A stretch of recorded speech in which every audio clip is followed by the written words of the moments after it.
PostdocTransformation. PostdocTransformation. PostdocTransformation.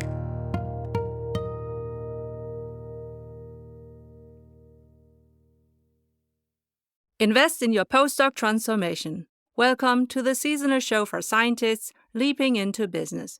In every sponsored episode, we are happy to recommend employers of choice for you.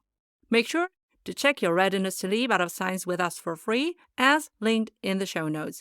For your career transition, we offer customized career transition e-courses and memberships also at graduate schools all over the world. Maybe yours too.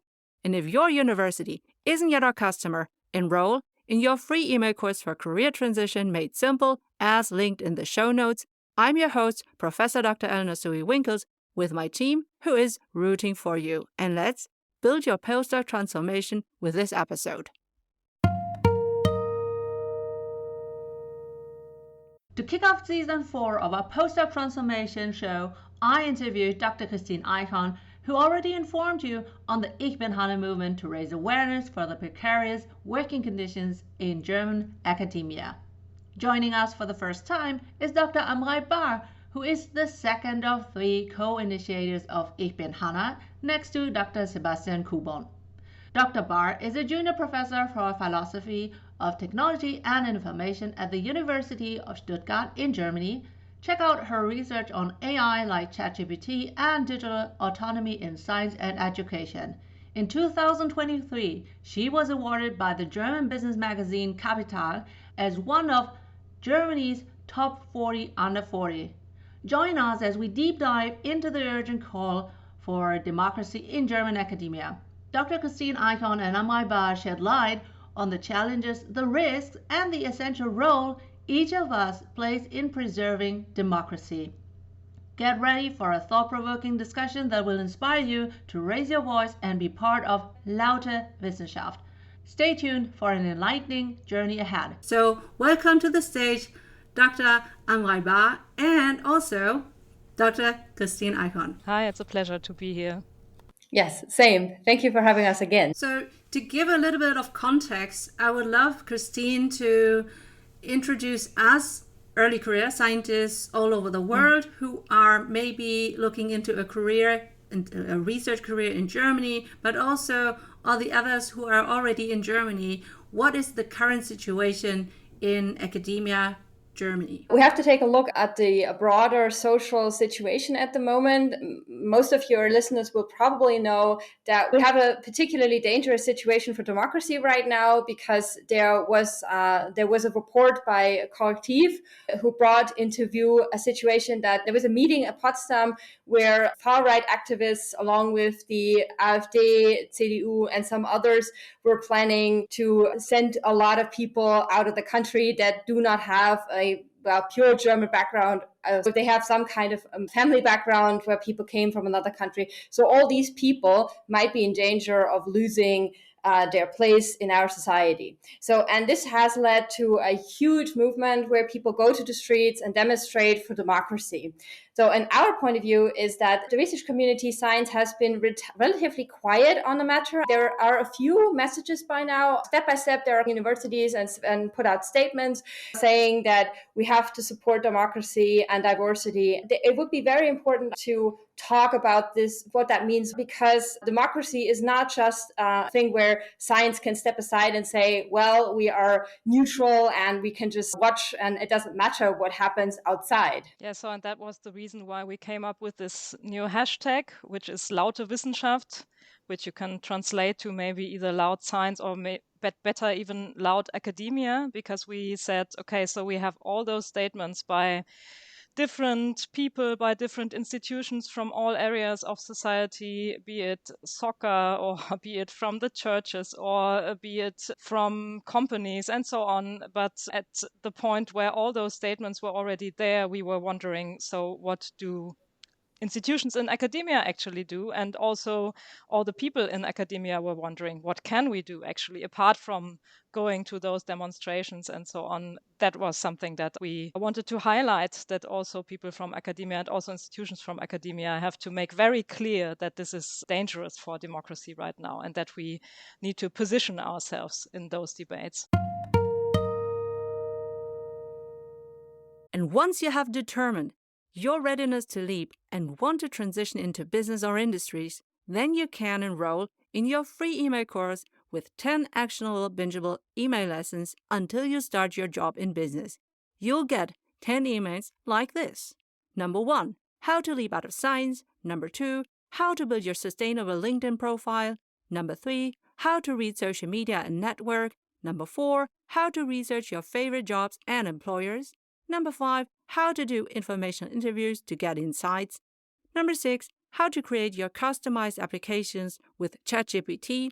Number 7, how to prepare your thesis from a business point of view. Number 8, how to apply to your favorite employers. Number 9, how to choose the right job offer. Number 10, how to prepare for your new job. And another topic that we have been dealing with extensively actually as a team was the Ich bin Hanna movement. And we saw there already that people are afraid to expose themselves with things that happen inside academia, that happen within science. But here especially, it is, of course, something that people now need to do. They need to take a position in this debate. And I think the more secure you are, the more important it is to actually do that, especially with regard to solidarity with everyone who would then be part of those horrible plans that have been discussed. We need to be especially loud. So as a privileged person myself, I think I need to be especially loud in order to make sure that the people that I work with who might then be part of those plans, that they can stay here. That is of utmost importance, especially because everything that we do rests on this ground of democracy, and we need to keep that also in academia. I mean, the whole freedom of science is something that comes from democracy, right? And if that is in danger, that is a bad thing for all of us. And it's not just that. The discussion is often framed like, we are in research and then all the bad things happen outside of academia, right? And that's just not the case, because you can see that we have these tendencies inside of academia. There has been a recent debate about the Netzwerkwissenschaftsfreiheit, in which I am a little bit involved. We can talk about this a little bit more if you like. In this situation, this is basically a network that fosters the narrative of cancel culture that we have from the US, like that narrative that the left and the political correctness is a danger for research or endangering our freedom of speech. And also the corrective research has shown that one of their members was part of the Potsdam meeting. So, and he talked about, how do we question legitimacy of elections? So that's a huge issue. So these tendencies are right there within the academic system, and we need to take a stand against those tendencies. Thank you, Kristin. I totally agree that academia consists of people. People are different. Some of us are far right, unfortunately. Some of us are more in the middle, and some of us fight for the rest of us. So when we look at academia in the different institutions in the sense of research, but also administration, do you think that administration should also be louder on that? I mean, the individual researcher might have some hurdles or so, but more power would come from the institutions as chancellors, rectors, etc. What would you expect from them? Yeah, I think what they are already doing is issuing those statements, and that is important. That is something that we actually asked them to do, to be loud, to raise their voices. But what we see with regard to those statements, even if they are about the whole debate about the Netzwerkwissenschaftsfreiheit, we see all those generic sentences like we want to save democracy, which is something that I think many people can agree on. But the thing that doesn't really happen right now is to name the actual dangers and risks and to name the actual context that we are talking about. So the statements that we have, they don't go any further from those generic statements. What we need right now, and that's also part of taking a position in the whole debate, is to actually talk about what is the issue here, just as Kristin has just done that. Because otherwise people will just have those statements and say, yeah, well, I can agree to that. But the whole debate that this is really about, namely certain events actually and decisions that were being made, for instance, by the BBAW, the Berlin-Brandenburgische Akademie der Wissenschaften, who agreed to have the Netzwerk Wissenschaftsfreiheit in their building, in one of their rooms, where they could have an event. That was the starting point of the debate. And that is something that doesn't appear in very many statements. And I mean, that's the thing that we are talking about right now. And if we cover this up with generic statements, then I think that's a mistake, actually. Yeah, I think institutions are doing what they're always doing. They issue a statement because that's what is right now is the trend, and they feel obligated to say something, but it's not about what's actually done. It's not just about the statements. It is what you do in everyday life. And there we can also draw a little connection to Ich bin Hanna, because democracy is also a matter of the way academia is structured in itself. And we have that strong hierarchy where the professors have all the say and can do all the things and have all the rights, and everybody else is dependent upon them. So we have a huge gap because people are on non-permanent contracts and so on. This is not a democratic structure in academia itself. So we have to ask the question, how sincere are these statements given what the structure behind closed doors is actually like? Thank you, Kristin, for your explanations. And did you know that we offer deep dive e-course workshops and memberships at graduate schools, maybe also at yours in the future? Ask your graduate school coordinator whether they want to book my services so that I can deliver them to you 24/7, 365 on your mobile device. And even better, if you get us paid by your grad school, we will pay you 50% recurring sales commissions. So you will earn money with us as we help you and your PhD besties to transition into business. We can build a postdoc transformation together. Woohoo! So, Amrei? what do you recommend that I could do with my students, apart from sharing your voice? So when you are teaching, what are red flags of situations where you see democracy in academia is eroding, and how would you then handle those situations?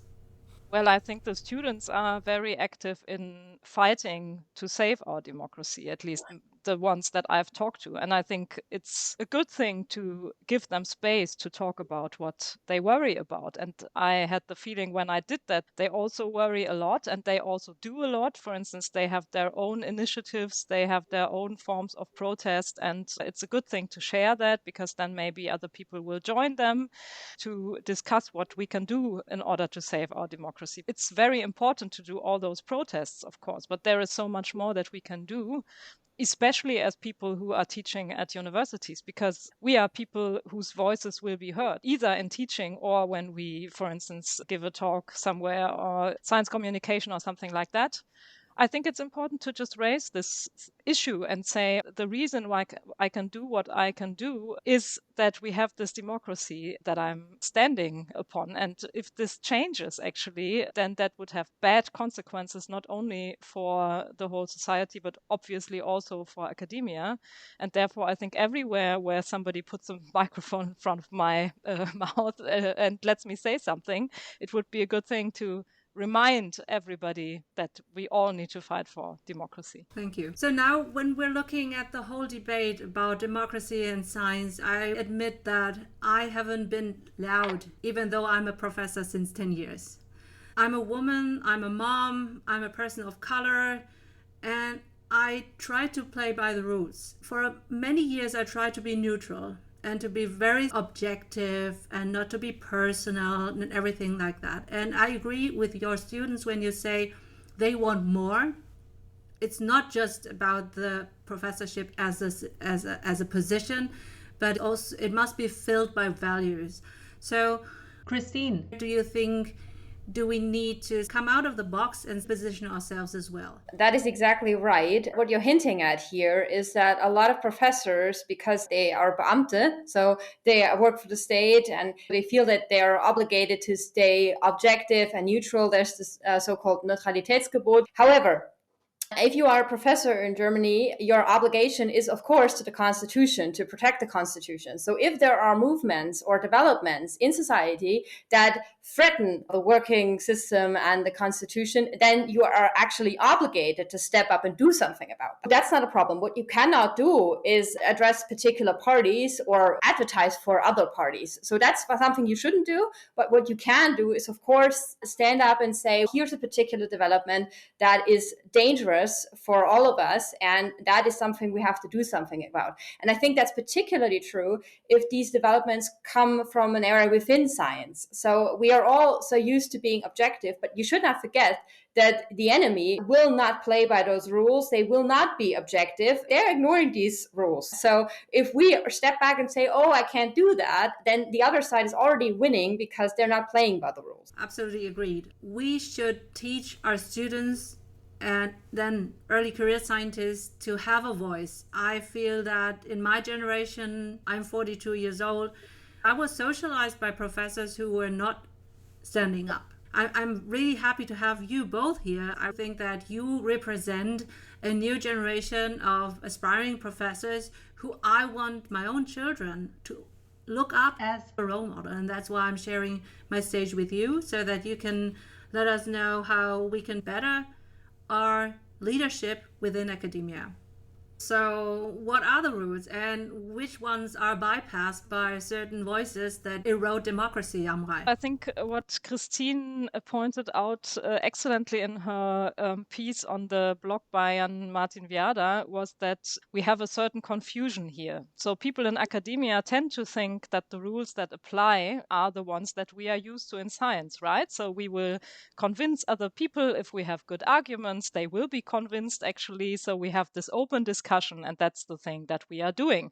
And what Kristin pointed out was that this is not what is happening here, right? We are not in the area of academia and science, but we are in the area of politics. That doesn't mean that politics is fundamentally different. Of course, I would say, at least after all those years of activism, that good arguments are important. You can convince people with good arguments as well, but you also need to take into account that the actors that are involved in those debates, they don't all play by the same rules. And we see that especially when it comes to those people who are not in the democratic spectrum anymore. They will use everything that they can use to manipulate, for instance, a certain debate. So they will not be convinced by your good arguments because they don't care. They will derail the whole debate, for instance. You will talk about a certain issue and then they will talk about something else. And all those strategies that are being used are something I think that people in academia are not sufficiently aware of, actually. We need to distinguish carefully between what we are doing in academia and science and what is happening in this realm of politics. And then we need to make sure that if we position ourselves as people from academia, as scientists, as scholars, then we need to be prepared for that. And I think that is something that Kristin really excellently pointed out, that we cannot just rely on those rules, but we need to expect some people to do something completely different. And if we don't then have something to react appropriately, then that's something that is risky, I think. So we need to come up with strategies how to deal with those people who will just say, I don't care about any rule, I just want to make my point here no matter what, because that is something that is bad as well as in academia, and we shouldn't let people go through with that. I think that really was a lot of food for thought to let me also reflect on how I teach. And this is one of the special occasions where I talk to other professors and see that it is important to change, because if you don't say anything, the others have already won. And which of the blog posts or other things that you have done and mentioned are worthwhile to note here, Kristin? Have you found this episode so far helpful for yourself? Well, maybe you can subscribe on YouTube, Spotify, Apple Podcasts, Podbean, or wherever you get our show. And also share this episode with your PhD bestie, because that would encourage us to help the underprivileged, underrepresented, and underserved early career scientists leaping into business. This would also ensure that you don't miss a future episode. Also, our subscription and listening numbers are key for finding the right sponsors for our show so that we can help you for free. And now, back to the show.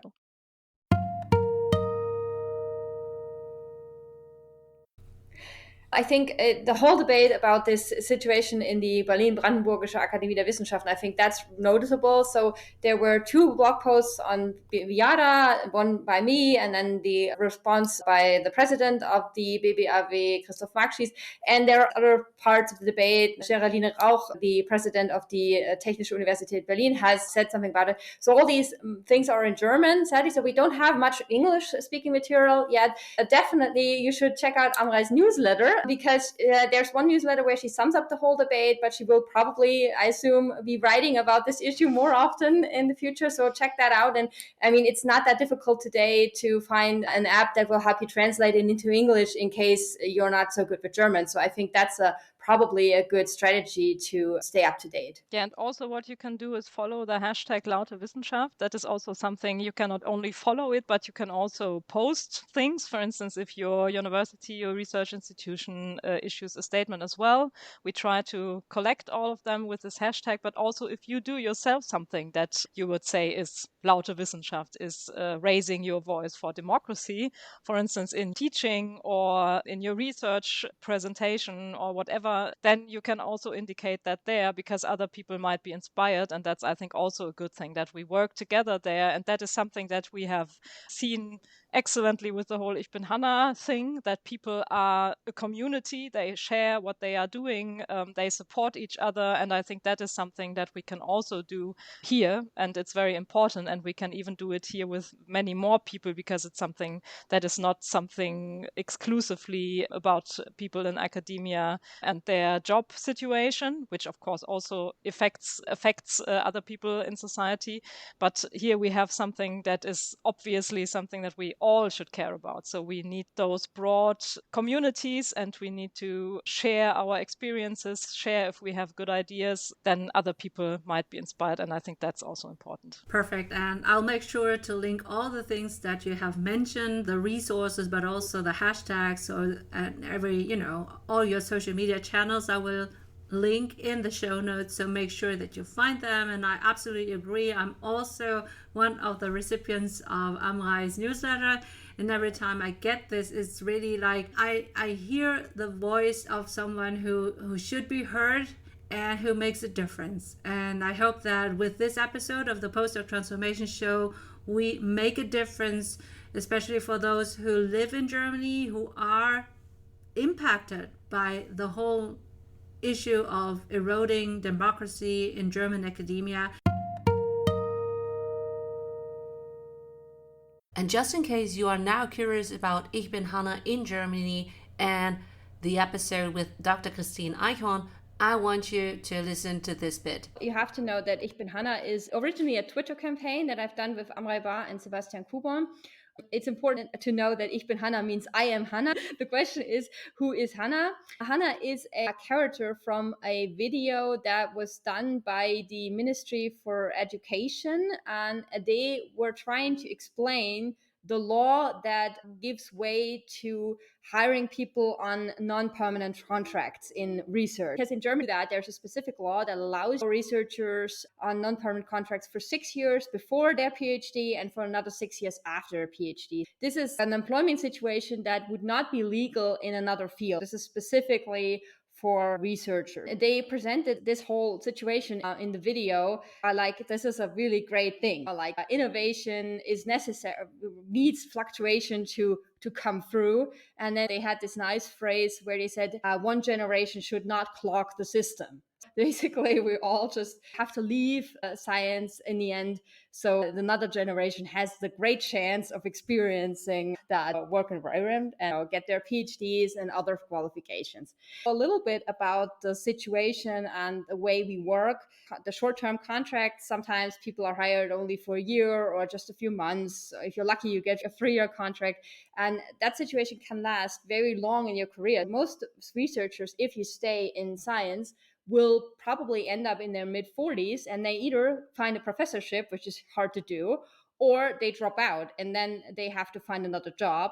And that's obviously very hard to do when you are that far in your career and you have never done anything else. Depending on your field, it might be harder or easier, but in general, this is just a situation that is not very good. So you have almost no permanent contracts. You have people working overtime without pay, giving up everything, leaving their families from Tuesday to Thursday because they're living in another town, because they have to commute hundreds of kilometers and so on. So this is a very bad situation. And I think it's been known in research circles for a long, long time. But it wasn't really until the pandemic, until we managed to build up over Twitter a community that actually addresses these issues. So we started with another campaign where we collected 95 theses against the law. That was a little funny thing on Reformation Day. If you're familiar with Martin Luther, he had these 95 theses. So we did a little spin on that. But the really successful thing was Ich bin Hannah, where we identified with Hannah as a character. This is a fictional character for whom everything is great. But we said we identify and we show the real people and their real struggles behind that, how you get a more realistic picture of what they looks like. That turned out quite successful. It was a good narrative for the press as well. So that's the general situation. Dr. Amrei Bahr, Dr. Kristin Eichhorn, and Dr. Sebastian Kuhlbaum have also published a book on Ich bin Hannah about prekäre Wissenschaft in Deutschland. And I want you to read that if you are an early career scientist in Germany or want to become one, because that really is eye-opening. And this is another important message by Dr. Kristin Eichhorn for international scientists leaping into Germany's academia. Because especially people who come from abroad, they need to know what situation they're in, because very often when they have a non-permanent contract, they don't get to stay in the country because, then the right runs out. They have to go back to their own country because they have no contract, or the contract comes only a day before they start working. So there's a lot of problems international researchers have that we as German citizens will not have. So it's very important, I think, so at least to know what system you're working in. Even if you don't protest against it, it's just for your own survival. It's very important that you know what the situation is. So if you have access to the information and you know colleagues who don't, spread the word. And Dr. Kristin Eichhorn also shares something on research institutions that is probably not just confined to German academia, but applies worldwide. The research institutions mostly want things to remain as they are, so they can just hire staff and let them go again. But there's really a lot of activism against a general change of the system, which we so desperately need, not just for researchers, but it's also science itself suffers from that, because we already have problems finding people to hire here. And then you have all these short-term projects that end somewhere, and all public money that gets wasted just because a project is started and you build on a website where you buy a big, some big device that is super expensive. And then the person who knows how to handle this, how to do the research, is gone because their contract has run out. So this is a really bad situation, but it's very hard to bring about change. Don't miss out on the general advice for PhD students, postdocs, but also even for bachelor and master students by Dr. Kristin Eichhorn in her own episode, which I will link in the show notes. By the way, this was one of the most favorite episodes of season 3. Hey postdoc transformer, are you curious to ask professors, principal investigators, visiting scientists, postdocs, PhD students, and candidates some in-depth life and career guiding questions? But it feels cringe, so you end up not asking? Buy our postdoc transformation card game to have more fun and valuable insights in your journal club, lab, and mentoring meetings, lab rotations, during conferences, panels, and breaks at the Mensa. you'll get 10 intriguing mentoring questions per career level. So 10 for PhD students, 10 for postdocs, 10 for professors, 10 for parental scientists, underprivileged and underrepresented and underserved scientists. Check them out with our discount coupon on the Postdoc Transformation shop, linked on PostdocTransformation.com.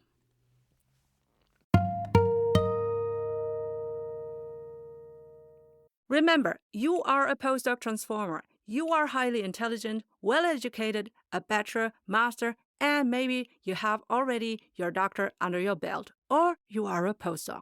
You are internationally experienced, fluent in English, a leader and expert in your prior research field. You're resilient, brilliant in adaptation and problem solving. You are eager to bring in the transferable and monetizable skills needed in many companies to embrace the future and to become or remain an innovator in their markets. And I hope that you, my postdoc transformers, will now be able to have a better picture into the whole situation. So please look into the show notes. Woohoo! We kicked off season 4 of our postdoc transformation show for scientists leaping into business on a high note. Season 4 is themed Future of Work in various industries, and we already have recorded interviews with Candice Zere.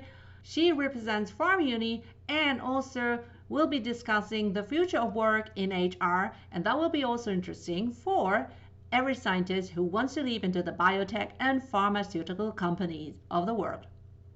Next in line is Dr. Irene Kaloubi, and she's an engineer and the marketing queen as seen on LinkedIn Germany. You don't want to miss that episode. And my dear friend, Susanne Schmutzner, she is a managing director for consulting in digital life sciences. And then we'll be talking with the inspiring role model, Dr. Tina Persson, a leadership coach from Sweden. I will also have a solo episode on the happiness with kids and career as requested by you. And then I'll be talking with Aline Salambare from Canada about the value of a PhD in management. And that will be enriched by the discussion with Marj Havili from Canada on mastering out of a PhD program. And I can't wait to share my interview with you with Numa Manguni from England on her initiative PhD Hard Talk. She is trailblazing on TikTok and Instagram and also YouTube. And we have Dr. Kristin Solf, she's a principal director at Accenture, and Dr. Luna Munoz, a PhD career coach. And we have PhD candidate Lila Griesbach. She is researching on women entrepreneurship in Georgia. And then we have Ashley Ruba, a PhD career coach. Also, I'll be having another solo episode on the expert versus leadership career tracks, and we are already recording for the next seasons. So stay tuned, subscribe to not miss out for your postdoc transformation. Woohoo! And now, it's time to thank Company ABC, who sponsors this episode of the Postdoc Transformation Show. I would now be reading the company's answers to one of 6 bold questions so that you can choose to apply. For example, number 1, describe your most valuable experts versus leaders in your company. Have they typically earned a doctor title? Number 2, for which of your company roles or units do you encourage somebody with a doctor title to apply? Number 3, how would you describe your organizational culture in which your most valuable experts and leaders thrive in? To nominate an employer of choice so that we can ask our informative bold questions, let us know via the click on the link. If you are a company representative, like in recruiting and employer branding, and now you want your company to be highlighted as an employer of choice for our audience, you can become a sponsor of a dedicated Postdoc Transformation Show episode. Just click on the link in the show notes. And now, back to the Postdoc Transformation episode. Do you want a transcript of our episode? And our episode sponsors answers to all 6 bold questions so that you can choose to apply? Do you want to nominate your potential employer of choice so that we can ask them our bold questions? For all of that, click on our links in our show notes and on our website, www.postdoctransformation.com.